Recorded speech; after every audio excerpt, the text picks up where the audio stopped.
Stories from Asgard, Norse myths. Stories from Asgard, Norse myths. Focus question. What are some common elements in Norse myths? Introduction. Norse people lived between 700 and 1100 CE in Scandinavia, an area of northern Europe. Fierce Norse warriors known as Vikings raided many other lands in Europe during this period. In Norse mythology, gods lived in a place called Asgard. They fought an ongoing war against giants. For over 1,000 years, many tales of these battles have been told. Odin's search for wisdom. Odin was the chief of the Norse gods. He prized wisdom above all things. One day, Odin's ravens, thought and memory, told him of a well they had discovered. Whoever drank from this well would have all the knowledge of the universe. A giant who knew more of the secrets of the universe than any other living being guarded the well. Odin traveled to the wall and spoke to the giant. I can't see what happens in heaven or on earth, but I cannot see everything, he exclaimed. I will pay any price you name for a drink from your wall. The giant said, I demand one of your eyes. Then I too will be able to see the mysteries of heaven and of earth. Odin hesitated and then said, Very well, I promised you one of my eyes in exchange for one drink of water from your wall. The giant slowly filled a cup to the brim with clear water from the wall. As soon as it was full, Odin snatched the cup and drained it. Before he rode away, Odin left one of his eyes at the bottom of the wall. He became the wisest being in the entire universe, except for the giant himself. From that day, Odin pulled his head down over his one-eyed face so that no one could recognize him. The making of Thor's hammer. The trickster god Loki was well known for his pranks. One day he went too far. He cut off all the golden hair of the goddess Sif, the wife of the thunder god Thor. Loki promised the angry Thor that he would get new hair for Sif. He went to the world of the dwarves. He knew they were master artists who could create the new hair. Aside from Sif's new hair, dwarves made other gifts for the gods and goddesses of Asgard. This included a magical sheep and the world's deadliest spear. Seeing these gifts, Loki's greed overcame him. He took his pleasures to another group of dwarves. Loki taunted them, saying, I'm sure these are the greatest gifts ever made. I know you're skilled craftsman, but I'll wager my head that you can't make anything equal to this. The dwarves expected the trickster's bet. They made a golden boar that could run faster than any horse. They also made a magical golden ring. As Loki saw these treasures like perfect shape, he became nervous. Finally, the dwarves began to make a hammer.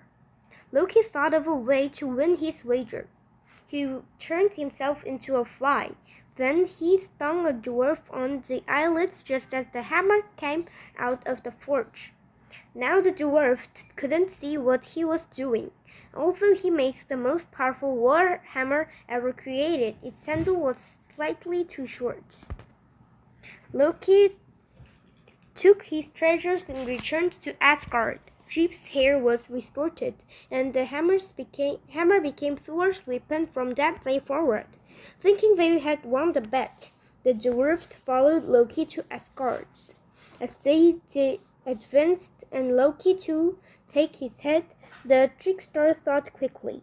He pointed out that while the dwarfs had won his head, they had no right to his neck. The dwarfs instead sawed Loki's mouth shut as a punishment for his trickery. They left satisfied. Eden's apples. One day while on a journey, Odin and the trickster Loki became hungry. Spotting a herd of oxen, they decided to butcher one for their dinner. But when they built a fire, an ox wouldn't cook. Then an eagle spoke to them. I have cursed your meat so that it won't cook. However, if you give me a share, I'll lift a spell. The gods agreed. However, as soon as the meat was cooked, the eagle swooped down and took all the best bits. That wasn't our birthday, Loki cried. He seized a huge tree branch and swooped at the eagle in his anger. The eagle caught the branch in his beak and flew off with Loki still dangling from the other end. Loki found that he had been placed under a spell and he couldn't let go of the branch. Who are you? He asked the eagle, terrified. My name is Theseus, replied the eagle. I'm a giant in disguise. Release me, Loki begged.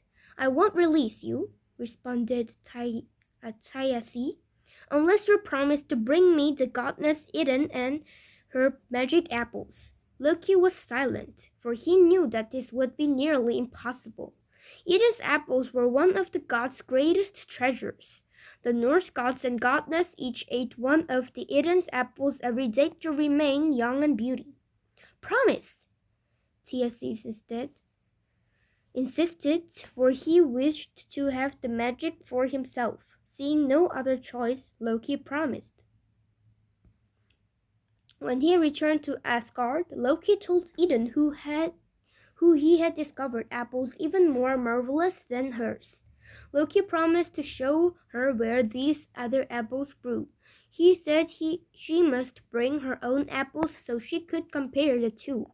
Eden followed Loki out of Asgard. Immediately, the eagle swooped down, seized her, and carried her off to his mountain kingdom. The gods noticed Eden's advance and began searching for her. Loki admitted to orchestrating Eden's kidnapping. The gods commanded Loki to bring Eden back to Asgard, threatening to kill him if he failed. Loki knew that Thiazi lived deep in the mountains. He couldn't reach his lair on foot, so he borrowed a magical cloak of hawk feathers. Turning into a hawk, he flew to the mountains and found Eden alone in the house of the giant.